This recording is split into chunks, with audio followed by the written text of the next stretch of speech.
आप देख रहे हैं बुलंद आवाज इंडिया का खास कार्यक्रम रूबरू। आज हम एक ऐसी शख्सियत से मिलवाना चाहेंगे जो कटनी के वरिष्ठ भाजपा नेता एवं जिला महामंत्री पंडित सुनील उपाध्याय जी से खास मुलाकात। में धर्म है, जिस धर्म में जन्म लिया उस धर्म के प्रति भी उसका धर्म है, जिस मोहल्ले में जन्म लिया है उस मोहल्ले के प्रति उस धर्म है, जिस शहर में जन्म लिया उस शहर के प्रति भी धर्म है, और जिस प्रदेश में जन्म लिया उस प्रदेश के प्रति भी धर्म है।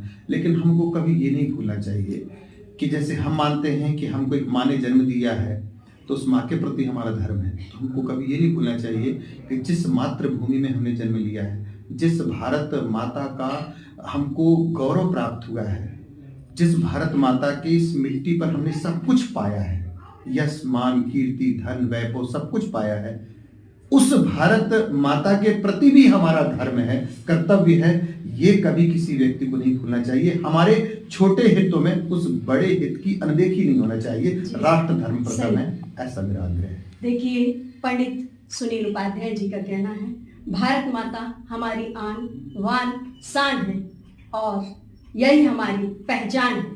चलिए फिर मिलेंगे अगली किसी शख्सियत के साथ। डॉक्टर ज्योति राजपूत, मैं अपनी टीम जूनी राजपूत, राजेश तिवारी के साथ। मंडल से लेकर के जिला स्तर के अन्य प्रकोष्ठ मोर्चा सारे कार्यकर्ता प्राणपण से जुटे हुए हैं, क्योंकि लगातार जो हमारे कार्यकर्ता नित्य प्रति काम करते हैं, तो जो लगातार काम कर रहा है उनके लिए कार्य योजना का अभाव नहीं होता है।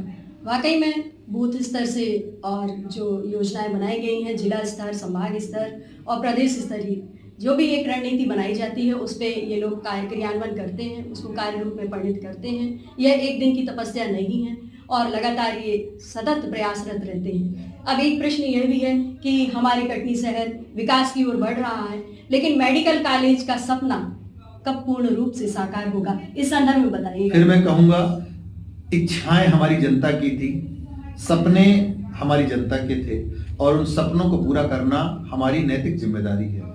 और मुझे लगता है सपने देखना चाहिए, क्योंकि जब हम सपने देखते हैं तभी सपनों को पूरा करने का प्रयत्न करते हैं। जब तक हम सपने नहीं देखेंगे तो सपनों को पूरा करने का प्रयत्न कैसे करेंगे। सपना देखा हमारे जनता ने, हमारे नागरिकों ने कि यहाँ पर मेडिकल कॉलेज होना चाहिए, और बहुत खूबसूरत सपना है। और इस सपने को देखा उन्होंने, प्रयास हमने किया, और मैं बड़ी विश्वसनीयता के साथ कहता हूँ, आप इस बात के प्रमाण हैं, हमारी कटनी की जनता इस बात की साक्षी है कि मेडिकल कॉलेज की शुरुआत, उसका आरंभ हमारी सरकार ने किया। वहां के चाहे वो जमीन अलॉटमेंट को लेकर के हो, चाहे वहां से जो स्वास्थ्य विभाग से जो हमने अभी लेटर प्राप्त किया है, ये सारा कुछ कॉन्सेप्ट भारतीय जनता पार्टी का है। और मैं पूरा विश्वास दिलाता हूँ, पूरा विश्वास, एक जिम्मेदार कार्यकर्ता होने के नाते मैं आपको इस बात का विश्वास दिलाता हूँ कि कटनी में मेडिकल कॉलेज बनेगा, और उस मेडिकल कॉलेज का आरंभ, शुभारंभ, लोकार्पण भारतीय जनता पार्टी ही जनता को करेगी। जैसा कि सभी को मालूम है, सबका विकास, सबका साथ, सबका साथ, सबका विकास, यह नीति रही है बीजेपी की, और सदैव ही आगे विकास का कार्य होता रहा है। अब मैं आपसे यह कहना चाहती हूँ कि जीवन में कई तरह के उतार चढ़ाव आए, सभी के कुछ ना कुछ उतार चढ़ाव आता है, चाहे आपकी में हो, चाहे हमारे में हो, या अन्य लोगों के में। तो कोई जीवन का ऐसा संस्मरण है, चाहे राजनीतिक को लेकर हो, या सामाजिक हो, या आर्थिक हो, या आप शैक्षणिक हो, क्योंकि आप तीनों विधाओं में बहुत ही अच्छे तरीके से महारत हासिल की है। यह भी एक बड़ा ही हम लोगों को बहुत खुशी होती है कि एक साथ तीनों पर समाज सेवा, राजनीति सेवा और शिक्षा, ये तीनों का सामंजस्य कैसे बनाए रखते हैं। कोई संस्मरण यदि याद आ रहा हो तो हमारे दर्शकों को बताएं। बहुत धन्यवाद कि आप ऐसा सोचते हैं, ये आपकी महानता है कि आप ऐसा सोचते हैं। जहाँ तक संस्मरण का विषय है, राजनीतिक जीवन में और बहुत सारे ऐसे विषय आते हैं, कई बार ऐसे विषय आते हैं कि हम लोगों के काम आ पाते हैं, तो आत्मिक संतुष्टि प्राप्त होती है। ऐसे बहुत सारे संस्मरण है। फिर भी आपने बोला है एक विषय को लेकर के, तो एक विषय मुझे अभी ध्यान आता है। जबलपुर में एक कार्यक्रम था, तो उसमें मुख्यमंत्री जी का कार्यक्रम था। उस कार्यक्रम में मुख्यमंत्री जी थे और कार्यक्रम में मैं भी था स्वाभाविक रूप से। वहाँ एक बहन आई, अपने बेटे को लिए हुई थी, और वो उसको बच्चे को शायद, मैं मेडिकली बहुत ज़्यादा नहीं समझता, लेकिन शायद कोई बोन मेरू ऐसी कोई बीमारी होती है, उससे संबंधित वो पीड़ित था। और उसको लेकर के वो पति पत्नी दोनों थे, और उसको ऐसा उस बीमारी में होता है कि उसी का कोई बच्चा है तो वो अपना वो देना होता है उसको, बोन मेरू का कोई निकाल करके देना होता है, और उसमें जो भी खर्च आता होगा, तो वो उसको लेकर के बहुत परेशान थी।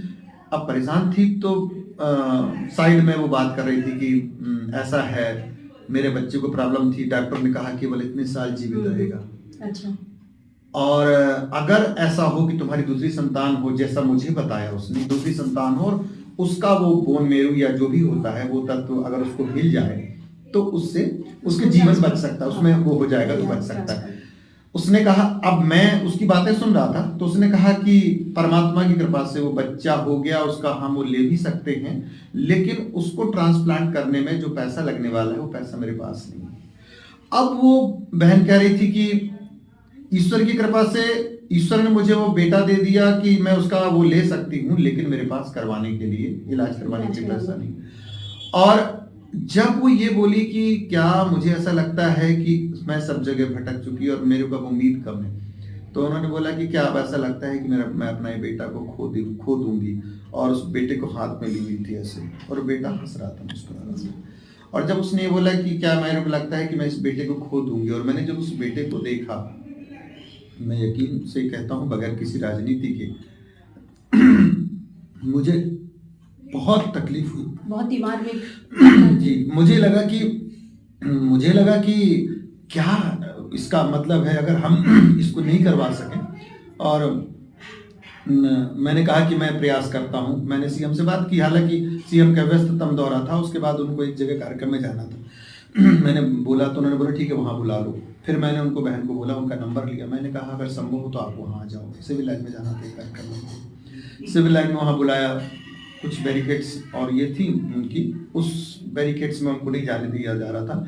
मैं आपको बताऊं मेरे अंतर्मन से, मैं उसमें सीएम